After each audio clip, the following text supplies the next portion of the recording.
Our first guest tonight is an Academy Award and Emmy-nominated actress you know from movies like If I Had Legs, I'd Kick You, Bridesmaids, and Neighbors, and the shows Platonic, Damages, and Physical. She's currently starring on Broadway in Fallen Angels, which is playing at the Todd Hames Theater through June 7th. Please welcome back to the show our friend, the wonderful Rose Byrne, everybody.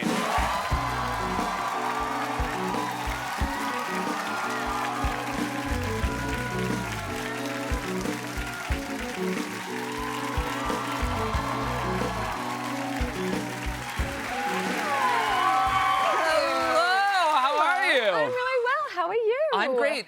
You were on the show right before If I Had Legs, I Would Kick You premiered, Yes. and then congratulations on your Oscar nomination. Thank you. Thank you so much. I think everybody, Such an honor. I think everyone maybe underestimates how that begins a whole new second exhausting process.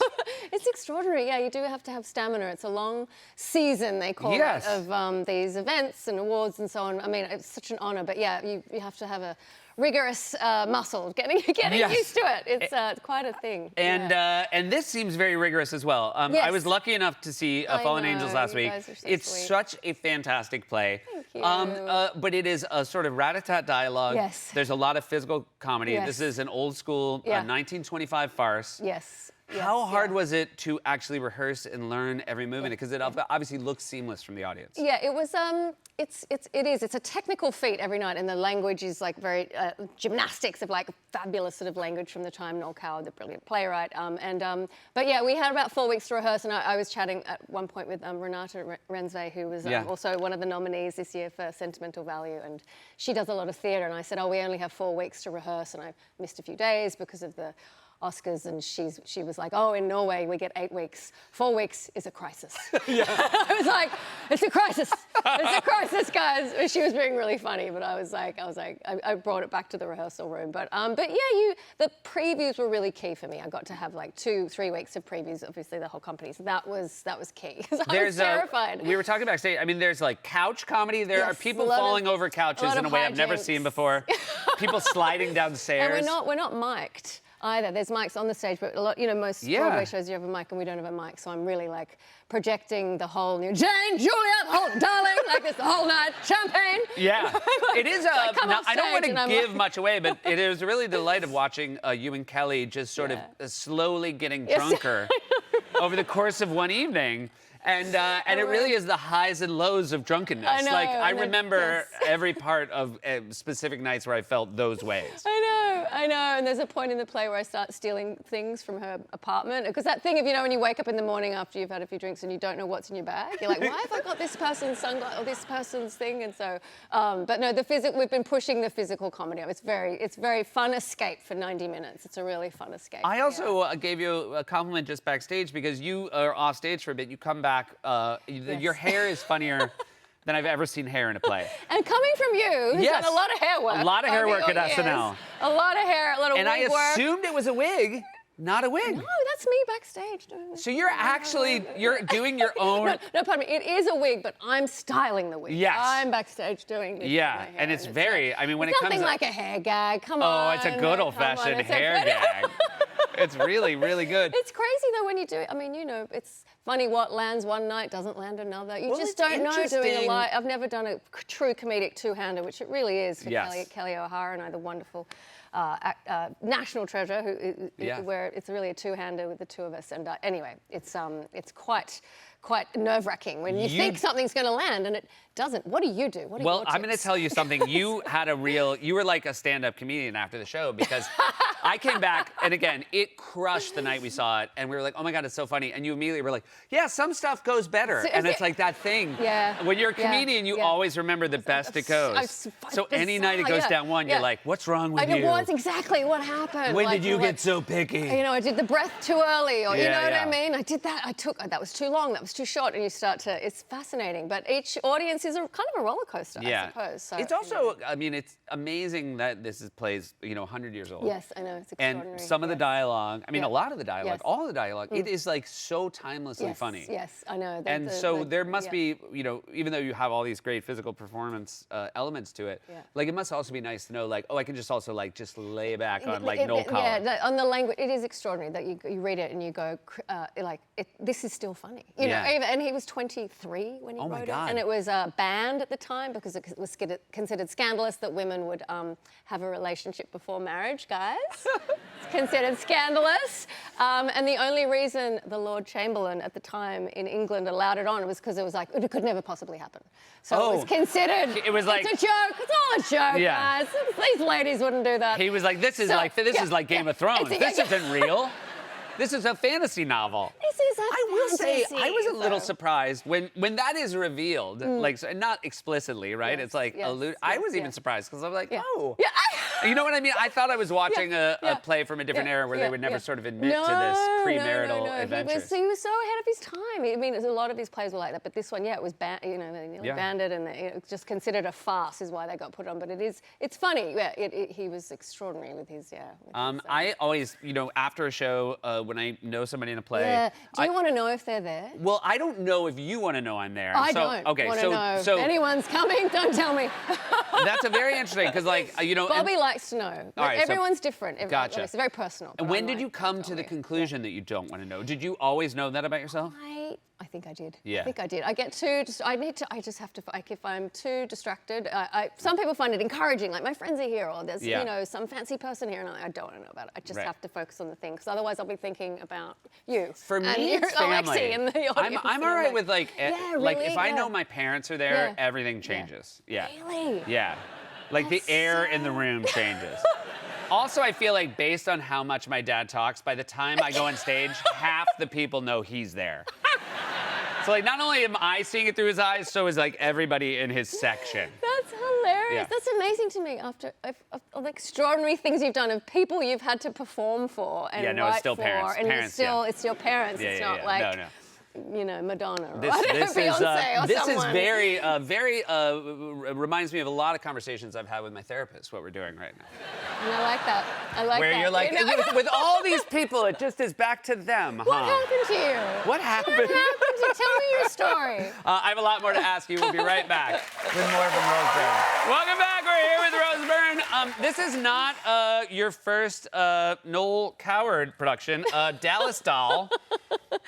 This is, we found this. This was the first show you were in, first movie? You really got to zoom in to see me, guys. Wait, you got to get are you the little? See this tiny little face. So this is an Australian production. With the extraordinary Sandra Bernhard. Sandra Bernhard. Who is extraordinary. So this is, you're 13 years old. You get cast in a movie. Yep, from an acting for the camera class, and Okay, so fantastic. And this was Sandra Bernhard plays an American who comes to your small Australian town. Yes, and she slowly sort of seduces my family, except for me. But no, she my mother, and I play the daughter who's very, very suspicious of her and her motives, and I believe in aliens, and she's very into conspiracy theories. She's ahead of her time. She is. She really knew it was coming. Yeah, that girl and Noel Coward were ahead of their time. Did you? This is a New York, icon. Have you run into her since? I have. That's great. She couldn't be cooler. Does she remember? I mean, I would imagine the first time you had to tell her. Yeah, she does remember. When I ran into her, I was like, "Do you remember we did this movie together when I was 12 years old?" And she was like, "I know, I remember." She was so cool. But she's iconic. She's like an absolute legend. No, she's fantastic. She's everything that's great about this. Love revisiting that. Did you were also in an Australian soap opera? Oh yes. That's okay. I was. But I would imagine that's an incredible teaching tool, right? It is right? an incredible training ground, soap operas. It was called Echo Point. It was extremely short-lived. It was only 6 months, but I learned the technical. You just learn camera, timing. You learn, 1,000 lines every day. It's such great training. It is such great training, and incredible actors have obviously come from soap operas. Of course. This is your Echo. There I am. Echo You got to zoom in again. Yeah. Here we go. There we go. Come on. There we go. We got to zoom on in. Yeah. Did you? You said it only lasted for 6 months. It only lasted for 6 months. Was there a sense amongst the Echo Park cast this was not working? Echo Point. Echo Point. I'm sorry. Echo Park's still on TV. Point, exactly. Echo Park in year 20. Just a gentle reminder. Echo Point. I thought it was going to change my life. Yeah. I Of thought course. it was extremely important, and I loved it. I got to like have a tutor and didn't have to go to school as much, and it was like, but we did like mall appearances and things Oh, like wow. that. How were the mall appearances? They were pretty weird. Yeah. Yeah, pretty weird. Did Pretty you go weird. all? Not I mean, I like know a it's mall not. appearance to really sort you out. I know it's not easy to go all around Australia. Would you go to malls all around We Australia? never reached the heights of that success Gotcha. to fill a national Gotcha. mall. It was They- more local. Small local malls. That's good. That's good. Very That all- humbling. The whole yeah. experience was very humbling. You're like, oh my God, are we going to go to malls everywhere? And they're Yes. like, no. But you were going to go to malls that you can see from this mall. Exactly. By the way, there's not that many malls in Australia in the 90s. That's like Yeah. a very American thing. There are more now, but growing up, a mall was very glamorous. Well, you should go back and do another soap opera now that I there's mean, now that Australia's full of malls. Absolutely. I agree. You are you are now kind of a New York icon. I mean, you've lived here for a long time. New York icon. You are. I mean, you're one of my. Take it easy. I will say. I will say. I like my guests that I know when they come on the show. They they just didn't have to fly here. Yeah, You've that's lived true. here. That's true. I'm local. I mean, how long did they say? 20 years? I think 20 years. so yeah. I'm nearly 20. You're nearly here? Oh my God, That's really crazy. exciting. 20 years. Yeah, Your yeah, partner yeah. Bobby, Yes. Bobby Cannavale, Yes, yes. you and he live in Brooklyn. You walk around town. Yes, Who's yes, more yes. recognizable? Oh, Bobby. Really? Bobby. Oh my God. No, he can't walk a block. It's like, bro, what's up? Yeah. Whatever. I'm like I have a funny accent, and people Yeah. don't know. They're like, who's the, like he's very. Well, I have a theory where, like, distinctive if you're in and, Brooklyn and you see someone who looks like Rose Byrne, you're like, that can't possibly be Rose Byrne.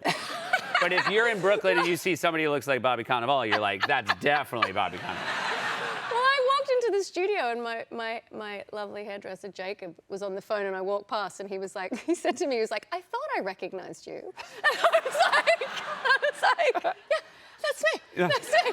I know I was in like an old grey sweater and a disgusting hat, but that's me. I think that's what I look like most of the time. I bet, like, not only do people not think it's you, I bet people who aren't Bobby get recognized as Bobby all the time in Brooklyn. Yeah, maybe. 'Cause- Well, but the thing is, people are a little bit scared of him too. So Yeah. they're not quite sure. Well, what he to is. I will say hello, there's a real like- divergence to how the intimidating characters he's played and how Yes. nice he is in real life. I know. And I think, like, whereas you I know. don't have to work through that gap. That's true. It's the same.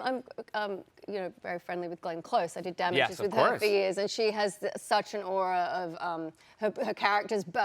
Are what do you call it? People you identify with the characters before her, and Glenn Right. is like a sweet, lovely. Yeah. But her characters are so intimidating. It's the same kind of thing where you identify more with that. We used to live in the same building. That's right, you Yeah. did. And every time she That's got right. on the Did- elevator, yeah, what I would would you do? scream. Yeah. I would scream. And it didn't. And She you did would not hide. deserve that. And She then didn't deserve that. She'd be like, "Calm down. Who are you?" And calm Right. down. By the way. I also want to. One of the nice things about Oscar night was the Bridesmaids I cast got to come know, out that on was stage so together. magic. I And know. Minus Wendy. minus Wendy. And Yes. That was honestly, we never get to see each other. Yeah. You know what it's like. It's so special, and it just was so magical to on have a them night all there. It was with so- obviously, as we talked about it, like there's so many stresses Yes. on Yeah, I know. those award nights. Was it Yes. nice to know you Yeah. had this It built into was. the evening? It really Yeah. was. And Kristen's the funniest person in the Yeah. world, and she had, pitched all these incredible jokes. So it was like, it was the highlight. It was honestly the highlight. No, it's it was fantastic. so magical. It was a highlight for us as well. Yes, It is so yes. lovely to see you. I was so cannot lovely to recommend see this play you. enough. Fallen Angels, you guys. It's playing at the Todd Haynes Theater on Broadway through June 7th. That's Rose Byrne. We'll be right back with Evan Moss back off.